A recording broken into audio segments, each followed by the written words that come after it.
Hello जी, कैसे हो आप लोग? आशा करती हूँ आप सब बहुत बहुत अच्छे होंगे।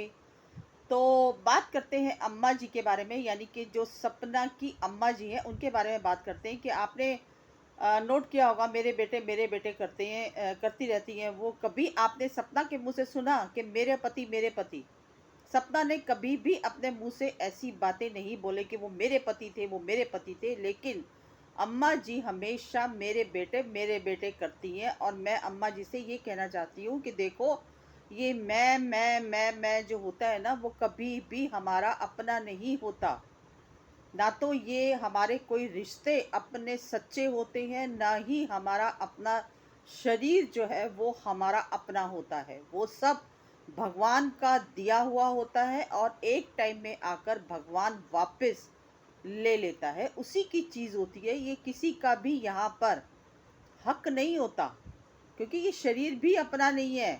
तो इंसानों का क्या कहना कि मेरे ये जो मैं होता है ना, यही इंसान की सबसे बड़ी, कहते हैं, कमज़ोरी होती है। क्योंकि मैं के आगे वो कभी झुकता नहीं है। उसका मैं इतना स्ट्रांग होता है, इतना स्ट्रांग होता है, मैं और मेरे में ही पूरी ज़िंदगी निकल जाती है इंसान की। तो ये कहना मेरे बेटों का श्राद्ध मत करना, मेरे बेटों का श्राद्ध मत करना, तो ऐसा मत कहो आप, ठीक है? एक तो वो ये कि वो जो भी हम इंसान हैं वो भगवान के बनाए हुए हैं, भगवान की चीज़ है।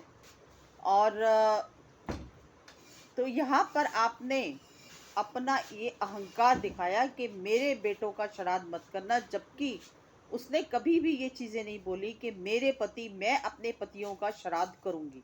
उसने हमेशा ये बात बोली कि हाँ, मुझे अधिकार है, मुझे राइट बनता है अपने जो मेरे हस्बैंड थे उनका श्राद्ध करने का, ठीक है? तो आप हमेशा मेरे बेटों की बात करती हो, कभी आपने अपने पति से पूछा? कभी आपने अपने पति से, जो आपके हस्बैंड है, उनसे कभी पूछा आपने कि आपने ये मेरी जो बहू है वो उसके साथ गलत, उसकी ऊपर नज़र क्यों डाली? और सपना ने जैसे बताया कि वो मेरे ऐसे गाल पकड़ते थे, तो कभी आपने पूछा अपने पति से कि आप ऐसा क्यों करते हो, क्यों उसके गाल पकड़ते हो? आप तो ससुर हो उसके, आपका तो हाथ हमेशा आशीर्वाद के लिए उठना चाहिए। और आप झुक झुक कर जो हो उसको, जो भी पिक्चर्स आपको, आपने पता ही है, देखी है जो भी पिक्चर्स इनकी सोशल मीडिया पर घूमती हैं, तो आपने कभी अपने पति से ये सवाल नहीं किया? आपका तो पूरा राइट बनता था, आप तो अपने पति की पत्नी हो। तो क्या आप आंखें मूंद कर ये सब चीजें देखती रही कि जो कुछ भी आपकी बहू के साथ हो रहा था? आपकी चुप्पी से, आपकी चुप्पी ने इन चीजों को बढ़ावा दिया होगा, ठीक है? या आपको डर होगा कि अगर मैं कुछ करूंगी या कुछ बोलूंगी तो मैं ही पिट जाऊंगी अपने पति से, इस वजह से आपने नहीं बोला, ठीक है? और सबसे बड़ी बात ये कि आप यहां पर बुरा मत मानना, लेकिन आपको सपना से नफरत है, थी और हमेशा रहेगी। और उसके पीछे भी ये कहानी है कि हमने सोशल मीडिया पर सुना है ये कि आपके हस्बैंड की आप दूसरी वाइफ है, पहली वाइफ नहीं है।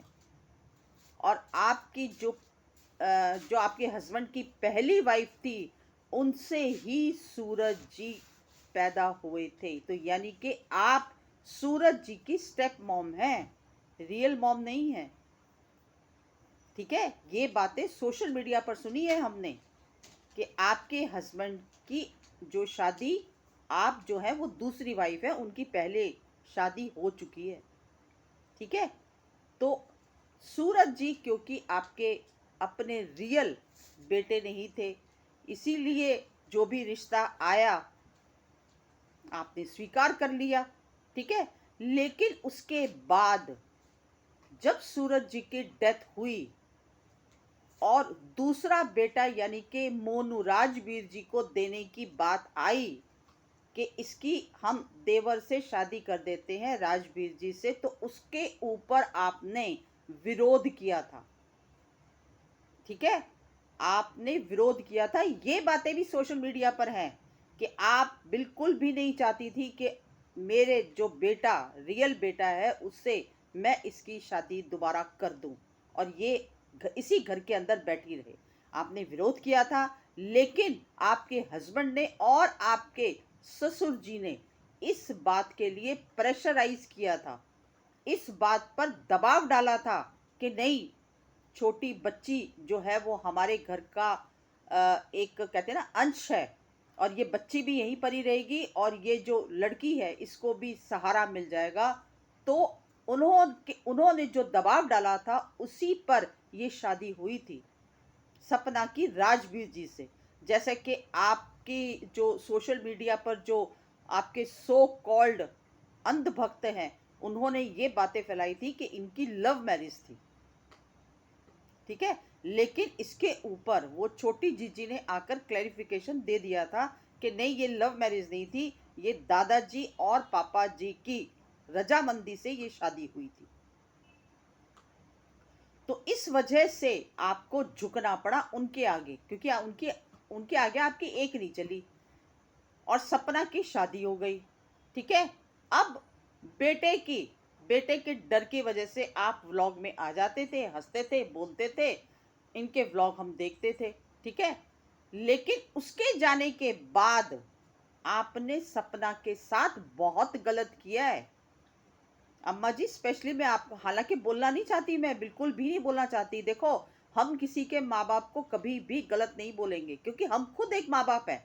जब हम खुद माँ बाप हैं तो हम दूसरे के पेरेंट्स के बारे में गलत कैसे बोल सकते हैं। लेकिन आपकी ये सब चीजें आई हैं सोशल मीडिया पर, आपकी ये चीजें आई हैं, इसीलिए हम आपकी बातों को पॉइंट आउट करते हैं। अगर आपकी बहू ये सब बातें सोशल मीडिया पर ना बताती, ना दिखाती, तो हमारी नजरों में तो आपकी वही रिस्पेक्ट होती जो पहले थी।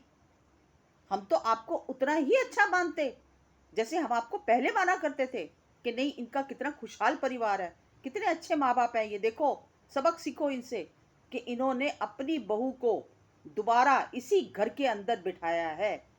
इन्होंने एक बार ये नहीं कहा कि हमारा बेटा चला गया, अब तू जा इस घर से, तेरा कोई वास्ता नहीं है। हमारे मन में तो आप लोगों के लिए बहुत इज्जत थी, बहुत रिस्पेक्ट थी, आपके लिए भी और आपके बेटे के लिए, राजवीर जी के लिए, कि जिन्होंने इतना बोल्ड स्टेप उठाया था सपना से शादी करके और उस बच्ची को अपने पिता का नाम देकर। लेकिन आपकी सारी बातें एक एक करके सोशल मीडिया पर आई हैं और सपना ने तो विद प्रूफ ये एविडेंस रखे हैं। तो आप सपना से इतनी नफरत करती थी शुरू से ही, और उसके बाद राजवीर जी के जाने के बाद आपने कितना उसके साथ, हमने व्लॉग के अंदर देखा, आप तो सीधे मुंह बात ही नहीं करती थी उससे। जब वो अपने मायके में जाती थी, आपके पैर छूती थी, आप उसको आशीर्वाद नहीं देती थी।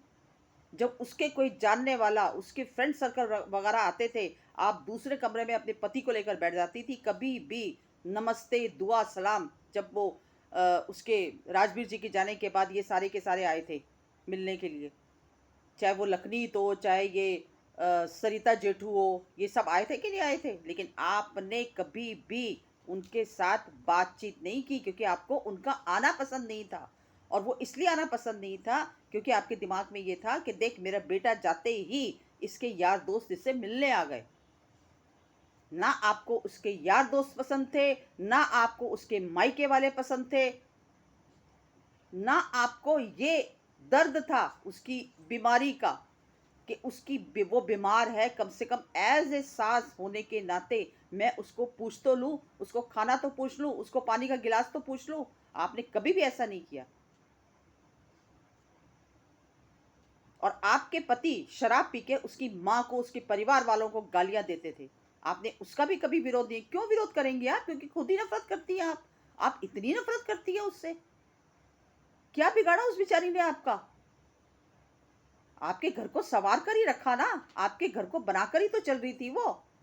उसने ऐसा कौन सा इतना बड़ा पाप कर दिया कि जो आपने इतनी उसको, मतलब इतनी घृणा से और इतनी नफरत की दृष्टि से आप उसको देखती हैं। और अभी भी जब वो घर छोड़कर जा रही थी तो उसने अपना जेवर बोला था, तो आपने क्या जवाब दिया था? कोई ना मिलता तेरा जेवर, तू कौन सा घर से लेके आई थी, जो जो भी आप अपनी भाषा में बोलती हैं। कितना रूडली आपने इस बारे में जवाब दिया था। क्यों? उसका जेवर, उसका अधिकार नहीं था उस जेवर पे। आपने उसी को तो चढ़ाया था। तो जब आपने जेवर उसको चढ़ाया था तो अधिकार भी उसका था जेवर पे। आप कैसे कह सकती हैं? तो फिर आपने बच्चियों को जाने के लिए फटाफट कैसे इजाजत दे दी भाई? बच्चियां भी तो आप ही के घर की थी, बच्चियां भी तो आप ही का खून है। उन बच्चियों के लिए तो आपने एक बार भी नहीं बोला कि नहीं, ये बच्चियां इस घर में रहेंगी, ये हमारी है। जेवर आपका था, आपने उस पे अधिकार जमा लिया, पोतियों पे आपने अधिकार नहीं जमाया। क्यों? वो अपने दहेज से थोड़ा लेके आई थी, अपने घर से लाई थी। जब वो जेवर अपने घर से नहीं लेके आई तो वो पोतियां भी तो अपने घर से नहीं लेके आई थी ना। तो आपने उनको कैसे जाने दे दिया? क्यों? वो पोतियां थी इसलिए? पोता नहीं था इसलिए? पोता होता तो शायद आप कभी ना जाने देती। पोते को तो अपने सीने से लगा कर रखती और बोलती कि जा भैया तू जा, अब तेरा रास्ता बाहर है, ये पोता नहीं जाएगा हमारा। हाँ, इतना आप लोगों ने उसको टॉर्चर किया, इतना टॉर्चर। वो हंसती है तो बुरा लगता है, वो रोती है तो आप लोगों के अंधभक्त कहते हैं कि सिंपथी चाहती है ऑडियंस से। ना उसको जीने देते हैं ना मरने देते हैं। इसीलिए हम आवाज उठाते हैं। हमें कोई शौक नहीं है कि हम किसी के भी पेरेंट्स के बारे में गलत बोले, उल्टा सीधा बोले। इतनी नफरत आपको, इतनी नफरत। आप सोचो अगर आपने लड़की पैदा की होती और आप भगवान ना करे अगर आपकी लड़की के साथ ये सब चीजें हुई होती तो आपके दिल पर क्या बीतता कि अगर आपकी लड़की के साथ उसकी सास ऐसा सलूक करती और घर से निकालकर वापस आपके अपने घर में भेज देती। आपकी आत्मा रोती कि नहीं रोती? ऐसे ही वो भी किसी की बेटी है। ठीक है? तो आपको ना शुरू से ही पसंद नहीं थी वो, शुरू से ही हमेशा आपका मुंह बना रहता था व्लॉग के अंदर। और आज देखो, आज वो घर से चली गई है तो आज अपनी भतीजी के साथ कितनी खुश है आप। हाँ, हंस हंस के व्लॉग बनाती है, देख देख कर जीती है उसको। अभी भी आपकी आंखों में पट्टी बंधी हुई है, अभी भी आप दिमाग से काम नहीं ले रही हैं जैसे आपने पहले काम नहीं लिया। एक तो आपकी अपनी नफरत थी सपना के लिए, दूसरा आपके अपने ही परिवार वालों ने भड़का भड़का के उस लड़की को घर से बाहर का रास्ता दिखवाया। और ये जो लड़की आपके घर में आपकी अपनी सगी भतीजी बैठी है ना, ये मत सोचो कि आपके बुढ़ापे में आपके मुंह में पानी डालेगी। जैसे आपने सपना के साथ किया है ना, कहते हैं ना प्रकृति वही वापस देती है आपको। हम तो दिल से यही दुआ करते हैं कि आपका बुढ़ापा खराब ना हो। ठीक है, उस लड़की की तो जिंदगी खराब हो गई, लेकिन आपका बुढ़ापा खराब ना हो। हम तो यही भगवान से प्रार्थना करते हैं। लेकिन हम नहीं कह रहे ये चीजें प्रकृति जवाब देगी आपको कि जब कोई नहीं होगा ये भी छोड़कर दगा देकर भागेगी आपको, जो आज ये मम्मी जी करती फिर रही है। तो आप ना अपने अंदर का जो ये मैं है ना, मैं, मेरे बेटे मेरे बेटे मेरे बेटे, इसको खत्म करो। ये मैं बड़ी गंदी चीज होती है। ठीक है? अगर आपने अपने बेटों के साथ अपनी बहू को और पोतियों को जोड़ा होता ना, तब तो फिर भी हम कहते कि चलो हाँ, आपके बेटे आपकी पोतियां आपकी बहू। लेकिन आप सिर्फ और सिर्फ अपने बेटों के लिए, और वो भी खासकर छोटे वाले के लिए। ठीक है? तो इतना ही कहना चाहूंगी, इस मैं और अहंकार को छोड़ो, क्योंकि अहंकार तो रावण का भी नहीं रहा था। ठीक है? तो आप क्या चीज हो? तो अब समझ में आया कि इतनी नफरत आपके अंदर क्यों है। एक जो औरत होती है ना, वो घर की मालकिन होती है, पता है आपको, head of the family member होती है। और एक औरत ही घर को बनाती है और औरत ही घर को बिगाड़ती है। अगर आप चाहती ना तो आज आपके घर में आपकी पोतियों की किलकारियां गूंज रही होती और सपना आपके आगे पीछे घूम रही होती, अगर आप चाहती थी। लेकिन आप ऐसा चाहती ही नहीं थी, आप नहीं चाहती थी। इसीलिए आज आपका घर इतना बिखर गया, टूट गया, और सोशल मीडिया पर आपकी और आपके घर की धज्जियां उड़ रही हैं। तो बस इतना ही कहना चाहूंगी, समझ सको तो समझ लेना, अगर मेरी वीडियो देखते हो तो। छोटी सी मेरी वीडियो थी, अगर पसंद आई हो तो लाइक शेयर सब्सक्राइब कीजिए। मिलती हूँ अगली वीडियो में एक नए टॉपिक के साथ, तब तक के लिए